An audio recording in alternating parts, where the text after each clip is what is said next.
Welcome to Alaska Weather, a production of Alaska Public Media and the National Weather Service, Alaska Region. Produced and broadcast daily from the studios of KAKM, Alaska Weather provides complete forecasts, public, marine, and aviation for all of Alaska. Alaska Weather is made possible by the following sponsors.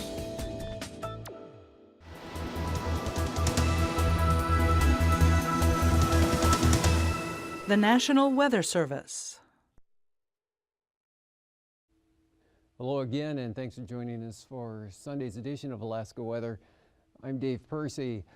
On satellite imagery today, lots of moisture flowing northward in a strong jet here on the west side of an upper level ridge coming up south of the Pacific. A lot of cloudiness, mid and high level stuff over in this area, but good solid rain going on down there in Kodiak Island, and that spreading up to the northwest and across Bristol Bay.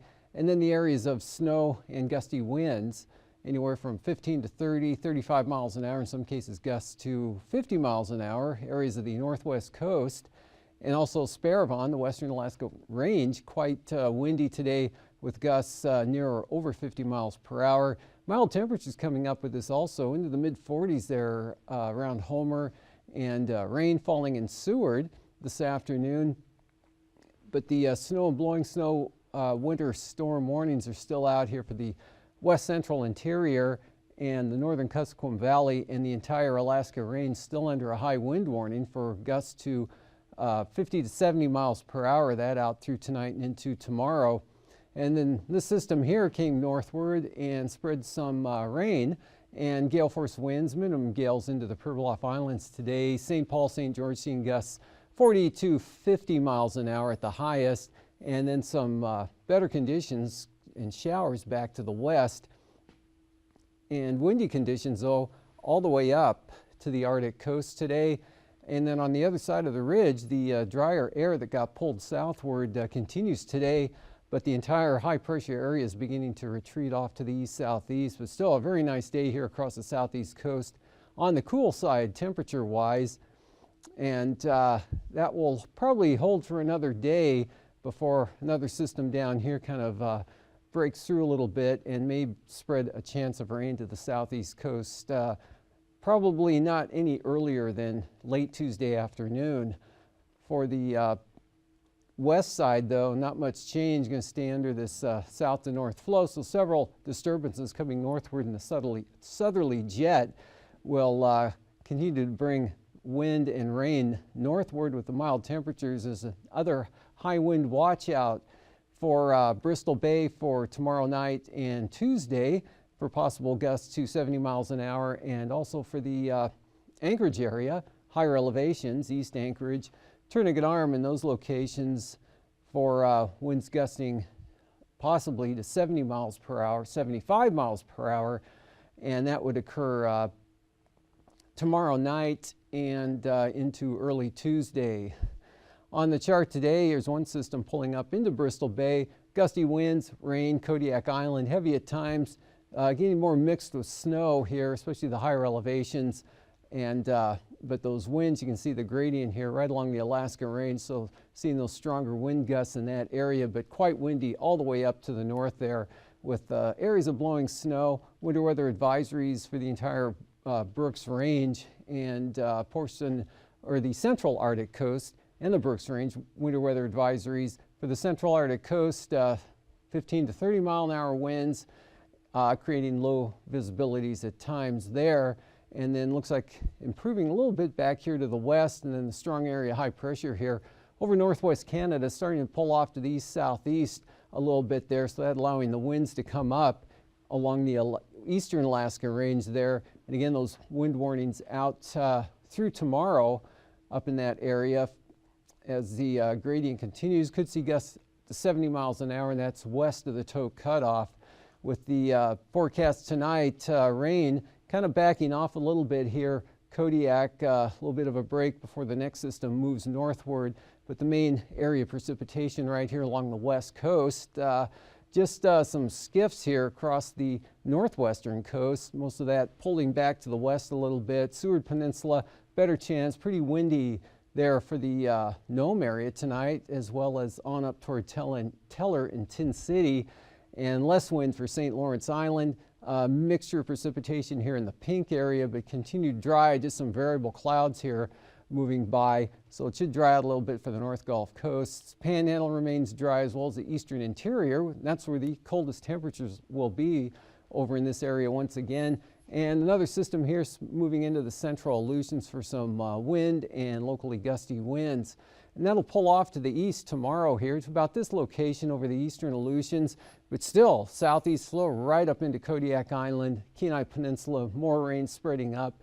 And this system here is what's going to bring the possibility of those strong winds into south central Alaska and Bristol Bay tomorrow night. Otherwise, the first front here washing out, keeping a chance of snow, Seward Peninsula northward there to about the Noatak Valley.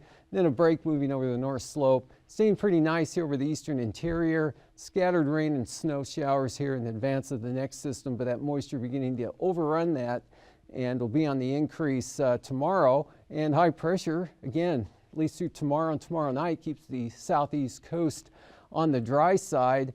And then actually it's Tuesday afternoon, a chance of rain may approach the coastal areas, but for a significant portion of the day, it's going to be dry. In fact, the eastern areas there, Juneau, Haines, and down towards Petersburg, Wrangell, those areas probably stay nice, just see an increase in the clouds in the afternoon, but pretty good low swings up. Another trough hits the southwest coast there with some probably gale force winds and southwesterlies right into Bristol Bay for a mixture of rain or snow. Areas to the north here, precipitation falling in the form of snow. The front rotating up to the coastline there, rain heavy at times. Mainly along the coastal areas, beginning to turn showery here as those winds turn southwest, but still looking almost gale force here, southwesterlies for Shelikof Strait and the marine areas of Kodiak Island. More of a west-southwest wind with numerous showers here as another trough swings across the eastern Aleutians and Alaska Peninsula areas.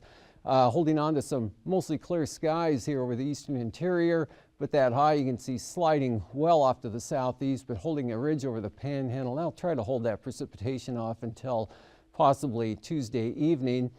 And again, quite windy, areas of blowing snow up here over the northwest part of the state with pretty brisk winds there all the way down across the entire west coast areas, with those southwesterly gales coming in, swinging in with this trough axis here, and then some ridging over the central Aleutians for less shower activity. Another storm pushing some gales back into the far western Aleutians during the midday portion and into the afternoon hours, and then those winds switching direction up there on the Arctic coast, becoming easterly at anywhere from 25 to maybe as high as 35 knots here on the western coast down toward the Bering Strait. Temperatures today in the 30s for this Panhandle. Some areas held in the upper 20s. Juneau 27, Skagway with 27 and 28 at Wrangell. Otherwise lower to mid 30s, 28 at Cordova. 45 degrees, as I mentioned, in Homer today. 33 in Kenai with Anchorage at 25, 18 up at Talkeetna. Single numbers, the Copper River Basin, and 15 degrees at Delta, but this reading here at Denali, 36 degrees, and 14 at Fairbanks, 10 above over at Eagle, and the Upper Yukon Valley, -2 at Fort Yukon, with Arctic Village 9 below, colder than the North Slope here, warming up on the west side, Wainer at a 21 and 0 over at Dead Horse. Temperatures range from 19 at Kotzebue to 28 up at Point Hope, 28 also at Shishmaref and down at Nome. Over the interior, 20 degrees there at McGrath, 4 at Tanana with Bettles at about 8 degrees, and then upper 20s there along the Yukon Delta coast, or 27 at Unalakleet with mid-20s elsewhere, but Macoriac up to 30 degrees, and Savunga and Gamble into the mid-30s. And then upper 30s here over just about all of southwest Alaska, Bristol Bay, some cases into the lower 40s, and well into the 40s here, upper 40s for the peninsula. Kodiak Island, all the wind and rain, 43 degrees there, pretty uniform temperatures. Upper 30s, eastern Aleutians and the Pribilofs, as well as the central areas Lows for tonight, dropping down 20 to 30 below up over the northeast interior and the Yukon Flats, and getting a fair ways below zero here as you drop down toward Token Northway. Milder back to the northwest above zero readings, and then much warmer under mild southerly wind flow, southeasterlies, upper 30s to lower 40s is about all the cooler you'll get out here. A little chillier over the Bering Sea and the Aleutians, but not that much. Another chilly night here from 10 to 20 over the Panhandle. Some areas staying closer to freezing down to the south. For highs tomorrow, right near zero. Some areas staying below zero over the Yukon Valley there in the eastern interior, but where those winds are breaking through, popping up above freezing there on the lee side of the Alaska Range. 40 to 45 over the southwest interior, and 30s for the Seward Peninsula, with 30s for the Panhandle. Some areas still holding in the mid-20s there up to the north and over to the east. Flying weather, good VFR again across the southeast coast. That'll probably be good through most of Tuesday, if not the entire day. And the eastern interior seeing the best conditions, IFR spreading up and into the Kenai Peninsula, western Prince William Sound, downsloping VFR for Cook Inlet, and then the Alaska Range areas of IFR. Kodiak Island, lowest conditions on the east side there again, like you saw today, and along the Alaska Peninsula, IFR all the way up into Norton Sound, southern Norton Sound, with marginal VFR the remainder of the way up, and then over to the western Arctic coast and breaking out over the Bering Sea. Passes, Anatuvik wide open tomorrow, both entrances open for Adigan as well. Lake Clark and Merrill becoming an IFR with the lowest conditions on the eastern approaches, both those passes. Same thing for Rainy, flat out IFR with the lowest IFR conditions on the eastern entrance there. Could be LIFR possibly, especially for the entire western Alaska Range. Windy, marginal VFR, possible IFR developing on the southern entrance tomorrow afternoon. Isabel, though, for the east side, eastern range, good VFR for there. Mentasta and Tanita becoming marginal. Portage IFR with low IFR in the eastern entrance. For Chilkoot and White, though, VFR both tomorrow and the next day as well. Freezing levels, 6,000 feet here up to Kodiak Island and into Bristol Bay, and 2,000 feet all the way up to just about the southern coast of Norton Sound. Freezing late tonight up across the Seward Peninsula, or up across St. Lawrence Island into the Seward Peninsula, dropping down toward the North Gulf Coast and through the Panhandle. Icing could be moderate here along the Kenai Peninsula coast, western Prince William Sound. Areas of moderate rime icing down across Kodiak Island, possibly over the Kilbrook Mountains as well, and then impulses of it pulling northwestward there across the interior to the northwest coast, and then diminishing off to the west. Looking at the upper level wind flow chart, solid ridge in over today begins to buckle a little bit here as these impulses slide northward along the jet there, with the gradient between the high and the low, and one of those that's moves up tomorrow night, bringing the high wind watches out southern Alaska and Bristol Bay. While at 9,000 feet, definitely strong winds showing up here. A good fetch, 50 to 60 knot winds, reach as high as 70 knots as they blow in across Kamishak Bay, with pretty good winds right into the interior, then drop back a little as they reach the coast. Lighter winds along this trough axis here, northwesterlies there across the Fox Islands, 20 to 30 knots. Southeast 15 for the Panhandle, not too bad there, but over the interior, coming across the Alaska Range, some pretty good southeast winds, but lighter and more variable over the north part of the state. Arctic coast, that band of westerlies, mostly to the north, just clipping the central Arctic coast. Could see 30 knot winds there at 9,000 feet. 3,000 feet, 10 to 20, and that's about it up in that area. Southeast 50 to 55 here, coming up from the Gulf and taking a more easterly direction there across the Alaska Range and southwest interior. Westerlies of only 15 to 20 knots in across the Aleutians. Turbulence possible severe here, especially for small aircraft anywhere in this shaded area, Kodiak Island, across Kamishak Bay, southern western Alaska Range, all the way up to Norton Sound, with moderate chop in the turquoise area from the Chukchi Sea here, and all the way down across Bristol Bay and the Alaska Peninsula. The entire Alaska Range looks pretty bumpy as well. And after the break, I'll return with the marine forecasts.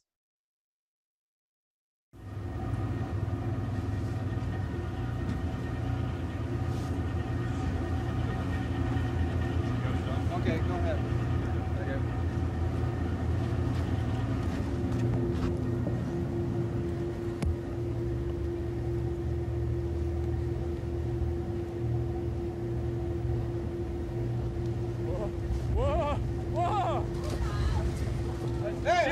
Man overboard! I'll get my man overboard on the starboard! Don't take your eye off of him! I'll get the signal fall! Still got him in sight? Okay! Where'd he go? Still got him! Okay! Hold on! Okay. Get the line on as soon as you can! He's got something to hold on to. Okay, a little more to starboard. Okay. Hard starboard. How you doing, Hank? Okay? Good boy. Okay, give him a hand there. Come on, line. Put the line again. Line out there. Okay, throw. Let me know when you got the line up. Hydraulics going on. Okay. Okay. Get that man on board. Okay. All right. Yeah, we got him. Coming up. Got it. People who live in the north, who live, work, and play on or near cold water or in cold weather, should be ready to deal with hypothermia. To know what it is, know how to prevent it, how to recognize it, and how to treat it. Whether you realize it or not, most of us have been hypothermic at one time or another. When was the last time you shivered from the cold? Did it take hours or just a few minutes? Hypothermia can develop slowly or very quickly. Hypothermia is an injury that is just beginning to be understood by modern scientists. Hypothermia is the lowering of the body core temperature. The core is the critical inner portion of the body, including the heart, brain, and lungs. The core is where life remains if there is any chance for survival. Before you can understand hypothermia, you need to know that the circulatory system controls the body temperature much like a hot water heating system does in a home. When the arms or legs get cold, the core sends warm blood out to rewarm them. The core can't afford to send out more warm blood without cooling itself. It then reduces blood flow to these areas in order to minimize its own heat loss. However, if too much heat is lost from the body, it will die. We can prevent hypothermia in two ways: by adding heat or by making our shelter more efficient to prevent the loss of body heat. Clothes are our most efficient shelter to protect our body from the environment. If our clothing is adequate, our body core temperature can be maintained by body heat alone and not require another heat source. If our clothing is inadequate, we add a little water, a little wind. You can see how dangerously cold people can get. The main areas of the body to protect from heat loss are the head, neck, armpits, sides, and groin, because they are the areas of greatest heat loss. The old saying to cover your head when your feet get cold makes a lot of sense if you know that over half of the body heat loss is through the head.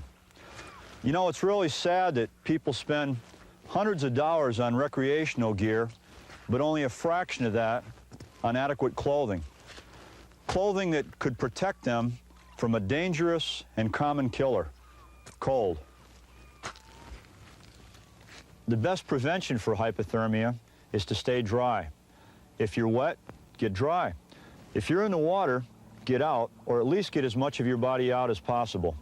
Water will rob the body's heat 25 times faster than air at the same temperature. If you're in the water without a survival suit, to slow heat loss, keep the head and neck out of the water. The best way to do that is to wear some type of protective flotation device or lifesaver that keeps the head and neck up. Another important posture protects the groin and armpits from cold water circulation. This is the heat escape lessening posture called the help position. For a group, a good posture is to huddle. It protects the armpits and groin and keeps non-flowing water in the center, which increases survival time. A posture to avoid is one called drown-proofing.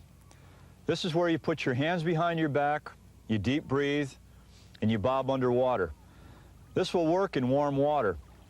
In these cold Alaska waters, it won't work any time of the year. You actually lose body heat faster because your neck and your head is underwater. You can also keep more of your body out of the water by clinging to something. Another person, a part of the boat, a log, even a floating dead friend. He can save your life. If help is close by, don't swim. It will reduce your survival time in cold water. Each stroke you swim circulates cold water around your body. Your ability to swim becomes less each time you stroke. In midwinter 30 to 33 degree water, it's doubtful that a person could swim more than 50 feet. Okay, take him in. Get those clothes off him. How do you recognize that someone is hypothermic? The symptoms of hypothermia include feeling cold, shivering, the loss of coordination, slurred or unusual speech, confusion, impaired judgment, and near the end, feelings of warmth and euphoria, sort of a natural high. In time, the person becomes unconscious. The heart beats erratically, resulting in death by what appears to be a heart attack. In the field, you don't have a means of measuring body core temperature and other vital signs. You cannot rely on symptoms alone to decide how severe the case of hypothermia is. For example, some people don't shiver, and also the victim may not believe he has hypothermia. If a person is improperly sheltered from cold or wet conditions, and he might be hypothermic, it makes good sense to treat him for hypothermia. Hey, Red, give me a hand.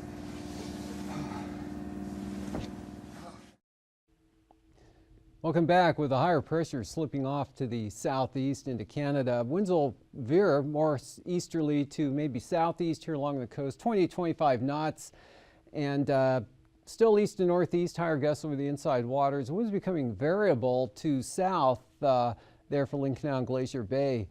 And then on Tuesday, we'll go south 15 up in that area with light winds here over the inside waters. Southeasterlies, though, along the coast, 25 or 20 to 30 knots all along here, a little more easterly in the north with the stronger winds, some gales just back to the west of these.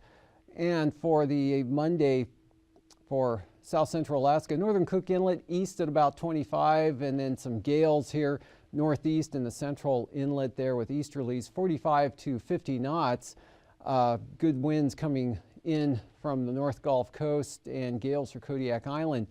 Then on Tuesday, the winds down here as that front rotates up to the northeast turn southwest and stay pretty brisk there, 25 to 30 knots.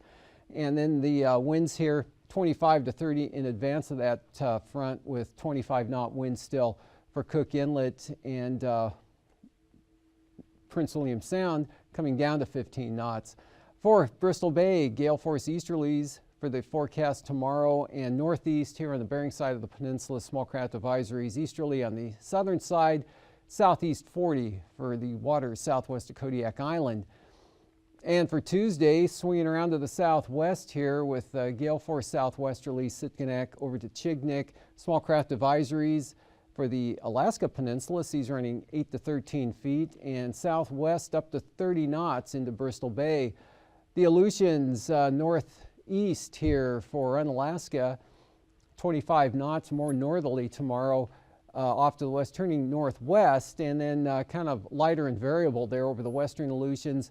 As that ridge pulls eastward, the next front begins to spread more gales in out toward the far western zone, and southerlies at about 25 to southwest, 20 to 30 knots there for the areas Atka all the way over down Alaska.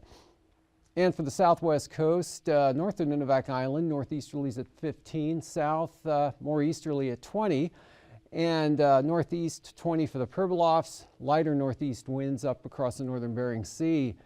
For Tuesday, though, that pretty strong trough swinging across the area with the low center back up in here. So good gales up in this area, the northern Bering Sea from the west to southwest, and then swinging around to the southeast, east-southeast across St. Lawrence Island. And gales right on down the southwest coast, and 30 knots for the Pribilofs. Arctic coast, west-southwest to 25 for the central and eastern areas, west 15 for the west coast, and then winds becoming east 15 to 20 here on down toward the Bering Strait. And then looking at some gales here, gales early coming down to 30 knots for this zone, but gale force winds on the western Arctic coast, and then north of Point Lay, we've got easterlies at about 25 knots all the way over to Demarcation Point.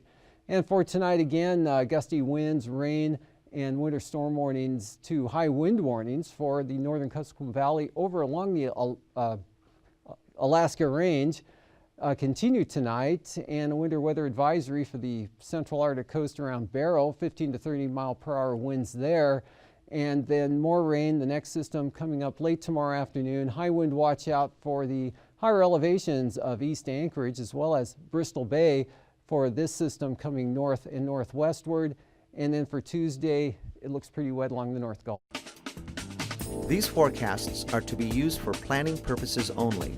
Call 1-800-WX-BRIEF for a formal pre-flight briefing. Always file a flight plan before you go flying. The U.S. Coast Guard Auxiliary urges you to leave a float plan with a friend or the harbor master before you go boating. Alaska Weather is made possible by the following sponsors.